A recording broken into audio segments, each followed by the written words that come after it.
Hello നമസ്കാരം, എല്ലാവർക്കും പുതിയൊരു വീഡിയോയിലേക്ക് സ്വാഗതം. നമ്മൾ വിചാരിച്ചിരിക്കുന്നത് എന്താ, എംപ്ലോയ്മെൻറ്റ് എക്സ്ചേഞ്ചിൽ പേര് രേഖപ്പെടുത്തി കഴിഞ്ഞാൽ പിന്നെ നമുക്ക് അവർ ജോലി വരുമ്പോൾ വിളിക്കും, അല്ലെങ്കിൽ കുറച്ച് കഴിയുമ്പോൾ വിളിക്കും എന്നൊക്കെ നമ്മൾ വിചാരിച്ചിരിക്കും.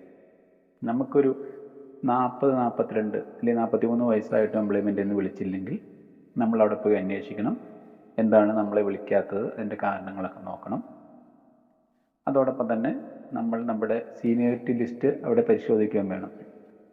ഇപ്പോൾ നിലവിൽ നമുക്ക് സീനിയോറിറ്റി ലിസ്റ്റ് പരിശോധിക്കണമെങ്കിൽ മൊബൈലിൽ ഒരു ആപ്പുണ്ട്. ആ ആപ്പ് ഡൗൺലോഡ് ചെയ്ത് കഴിഞ്ഞാൽ പ്ലേ സ്റ്റോറിൽ ഡൗൺലോഡ് ചെയ്താൽ അതിൽ നിന്ന് തന്നെ നമുക്ക് അറിയാൻ പറ്റും നമ്മുടെ പ്രസൻറ്റ് സ്റ്റാറ്റസ് എവിടെ കിടക്കണം, റാങ്ക് ലിസ്റ്റിലുള്ളതെന്ന്. അല്ലെങ്കിൽ നമുക്കത് ബുദ്ധിമുട്ടാണെങ്കിൽ നേരിട്ട് എംപ്ലോയ്മെൻറ്റ് എക്സ്ചേഞ്ചിൽ പോയി അന്വേഷിച്ചാലും അവർ പറഞ്ഞു തരും.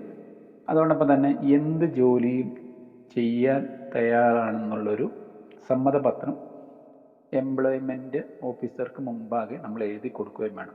അപ്പോൾ എംപ്ലോയ്മെൻറ്റ് ഓഫീസർ അത് നമ്മുടെ ഇതിൽ പ്രൊഫൈലിൽ കയറ്റി വിടുകയും ഈ 4 ക്ലാസ് ജോലികളൊക്കെ വന്നു കഴിയുമ്പോൾ നമ്മൾ ആ ജോലിക്ക് കൂടി പരിഗണിക്കും.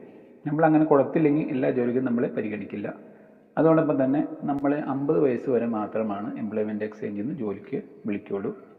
50 വയസ്സിന് മുകളിലേക്ക് ആയിക്കഴിഞ്ഞാൽ പിന്നെ നമുക്ക് എംപ്ലോയ്മെൻറ്റ് എക്സ്ചേഞ്ചിൽ നിന്ന് ജോലി ലഭിക്കില്ല.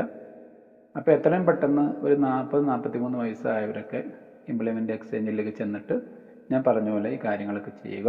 കാരണം നമ്മൾ 50 വയസ്സ് വരെ മാത്രമാണ് എംപ്ലോയ്മെൻറ്റ് എക്സ്ചേഞ്ചിൽ നിന്ന് വിളിക്കുകയുള്ളൂ. അപ്പോൾ എംപ്ലോയ്മെൻറ്റ് എക്സ്ചേഞ്ചിൽ ജോലി പ്രതീക്ഷിച്ചിരിക്കുന്ന എല്ലാവരും നാളെ തന്നെ നിങ്ങളുടെ എംപ്ലോയ്മെൻറ്റ് എക്സ്ചേഞ്ചിൽ പോയിട്ട് ഈ കാര്യങ്ങളൊക്കെ ചെയ്യുക. ഈ 43 വയസ്സാവാത്തവരുണ്ടെങ്കിലും നിങ്ങൾ രജിസ്റ്റർ ചെയ്തിട്ടുള്ള എല്ലാവരും ഈ സമ്മതപത്രം കൂടി നൽകുകയാണെങ്കിൽ നിങ്ങളുടെ ജാതി സംവരണം അല്ലെങ്കിൽ മറ്റുള്ള സംവരണമൊക്കെ വെച്ച് നോക്കിയിട്ട് ആ സംബന്ധിച്ച് ചിലപ്പോൾ വേക്കൻസി വരും. അപ്പം അതിന് നമ്മൾ വിളിക്കുക. അന്നേരം പ്രായം പ്രശ്നമല്ല. അതുകൊണ്ട് എത്രയും പെട്ടെന്ന് നിങ്ങളിത് ഞാൻ പറഞ്ഞ കാര്യങ്ങൾ ചെയ്തിട്ടില്ലെങ്കിൽ ചെയ്യുക.